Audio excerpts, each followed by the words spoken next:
भारत में तुर्की जैसी तबाही की भविष्यवाणी हुई। भविष्यवाणी करने वाला कौन है जिसने तुर्की की भविष्यवाणी की और अब भारत के बारे में बता रहा है। देखिए जरा, ये तस्वीर आप देख रहे हैं नीले रंग के कपड़ों में, इनका नाम है फ्रैंक। फ्रैंक ने 3 फरवरी को भूकंप की भविष्यवाणी की थी। तुर्की में 6 फरवरी को भूकंप आ गया। 3 को भविष्यवाणी की थी, 6 को भूकंप आ गया। फ्रैंक ने तुर्की सीरिया में भूकंप का दावा किया था और 3 दिन बाद तुर्की और सीरिया में जलजला आ गया। फ्रैंक ने कहा था कि तुर्की में 7.5 तीव्रता का भूकंप आएगा और तुर्की सीरिया में 7.8 तीव्रता का भूकंप आ गया। अब फ्रैंक ने भारत में भी भूकंप की भविष्यवाणी की है। कहा है भारत में तुर्की जैसा भूकंप आने वाला है। फ्रैंक का कहना है इस भूकंप की शुरुआत अफगानिस्तान से होगी। पाकिस्तान में भी भारी भूकंप आएगा और इसका असर एशियाई देशों में तुर्की जैसे हालात हो जाएंगे। फ्रैंक के बारे में आपको बताऊं, नीदरलैंड्स के शोधकर्ता हैं फ्रैंक हुगरबिट्स। फ्रैंक भूकंपीय गतिविधि का अध्ययन करते हैं। सोलर सिस्टम जियोमेट्री सर्वे के शोधकर्ता हैं, यानी सौर मंडल, और उसके जरिए से पता करते हैं कि कहां भूकंप आने वाला है। तो क्या जिस तरह से तुर्की में भूकंप आया, जो तस्वीरों ने सबको झकझोर कर रख दिया, अगर हुगरबिट्स सही कह रहे हैं तो तुर्की जैसे भूकंप के हालात क्या भारत में हो सकते हैं? मैं बार बार कह रहा हूं, हमारा मकसद है सावधान करना, आगाह करना। क्या हमारे शहर, हमारी इमारतें, हमारी बिल्डिंग्स ये झटके बर्दाश्त कर पाएंगी? सबसे पहले आपको बताते हैं कौन सा शहर सबसे ज्यादा डेंजर जोन में। देखिए ये आप देख रहे हैं, आपके सामने सारे जोन आ गए। Zone 1, zone 2, zone 3, zone 4, zone 5। जो 5 जोन में, यानी जो सबसे ज्यादा लाल आपको नजर आ रहा है, ये है सबसे डेंजर जोन। जोन 4 जो है, जो हल्का लाल है, वो कम खतरनाक है। तो सबसे पहले मैं सबसे ज्यादा खतरनाक और उसके बाद खतरनाक वाले की बात करूंगा। सबसे अगर आप देखिए तो कौन से शहर हैं जो सबसे ज्यादा डेंजर जोन में है? बिहार का कुछ इलाका है।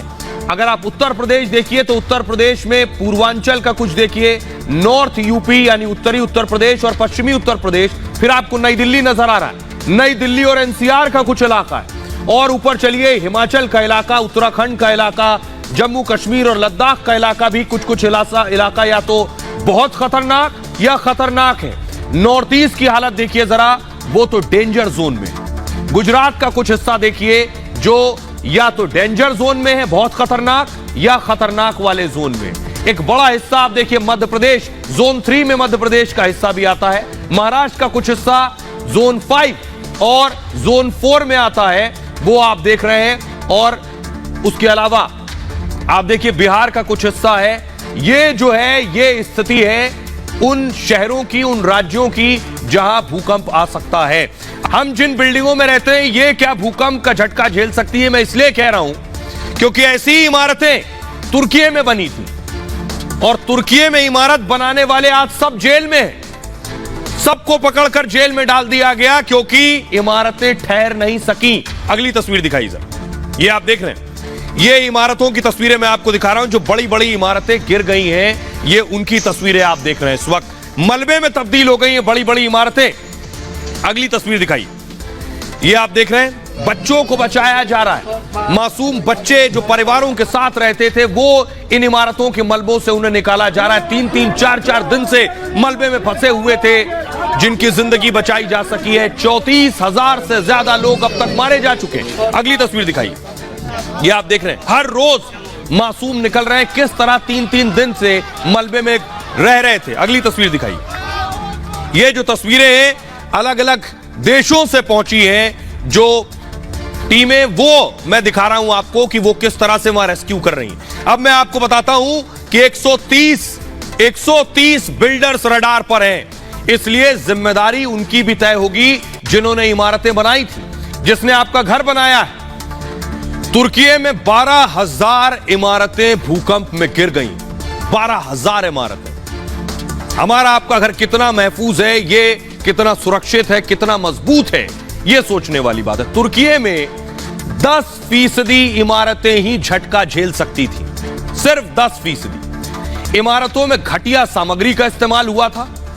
बिल्डरों पर एक्शन की शुरुआत हो गई है तुर्की में। 131 बिल्डरों पर तुर्की ने वारंट जारी कर दिया है। 130 बिल्डरों की फौरन गिरफ्तारी कर ली गई है, जेल में डाल दिया गया। कई बिल्डर्स विदेश भाग रहे थे जिन्हें एयरपोर्ट से पकड़ा गया। नींव और दीवारों की मजबूती पर ध्यान नहीं दिया गया, वहां घपलेबाजी करके बड़ी बड़ी बिल्डिंग्स खड़ी कर दी गई। आधुनिक निर्माण कानूनों की पूरी तरह से अनदेखी की गई है। 2 बड़े भूकंप से प्रभावित क्षेत्रों में इमारतें बना दी गई। सोचिए, वहां भी इमारत बना दी जो सबसे ज्यादा सेंसिटिव जोन था, भूकंप प्रभावित था। भूकंप आने के खतरे के बावजूद ढांचा कमजोर था। कमजोर निर्माण होने के चलते तुर्की में सबसे ज्यादा नुकसान हुआ है। अब मैं आपको दिखाता हूं कुछ और तस्वीरें कि आखिर भारत में क्या इतनी मजबूत है हमारी इमारतें। ये जो आप देख रहे हैं घर, इस तरह से शहर बसे हैं क्योंकि हमारे बहुत से शहर बिना प्लानिंग बसे हैं। गाड़ियां नहीं जा सकती। आप देखिए, एक बिल्डिंग गिर जाती है, कहीं आग लग जाती है, वहां गाड़ी तक जाने की जगह नहीं। बिना प्लानिंग के, बिना तैयारी के हमारी बिल्डिंग्स बनी हुई है। तो सवाल यह है कि हमारी इमारतें जैसे बनी है, ये कितना झटका झेल पाएंगी। पहले देखिए इमारतों की हालत क्या और किसकी जिम्मेदारी है इमारतों को देखना और जांचना। इमारतों की हालत देखिए, ये हाथ भी लगाएंगे तो गड्ढा हो जाएगा, ये स्थिति। नोएडा, दिल्ली जैसे शहरों में ऊंची ऊंची इमारतें बनी हैं। ऐसी बड़ी बड़ी इमारतों में मिडिल क्लास फैमिलीज रहती हैं। एक बिल्डर फ्लैट्स के बड़े बड़े टावर खड़े कर देते हैं और लोग अपने खून पसीने की कमाई और लोन से फ्लैट खरीदते हैं। लेकिन इन फ्लैट्स की मजबूती के बारे में कोई नहीं जानता, कोई जानकारी नहीं है कितने मजबूत हैं। पैसा देकर लोग सीधे फ्लैट्स में बस शिफ्ट हो जाते हैं, मजबूरी है।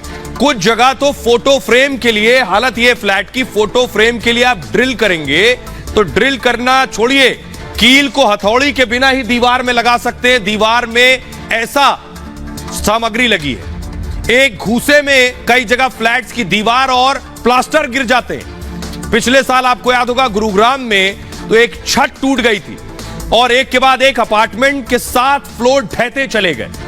रेनोवेशन के दौरान ड्राइंग रूम की फर्श नीचे आ गई।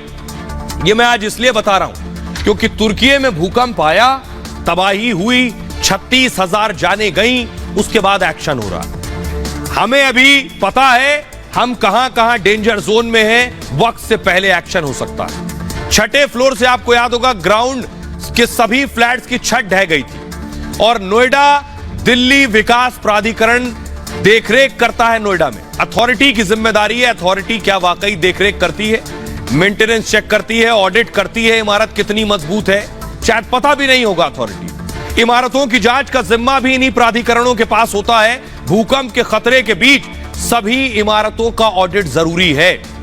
पता होना चाहिए कि बिल्डिंग कितना झटका झेल सकती है। छोटे शहरों में जिम्मेदारी नगर पालिका और नगर निगम की है, लेकिन नगर पालिका और नगर निगम की हालत, पालिका और निगम के पास नक्शे से लेकर जांच तक का जिम्मा है, लेकिन ये कमाई के अड्डे ज्यादा हैं, हमारे और आपकी सुविधाओं के कम।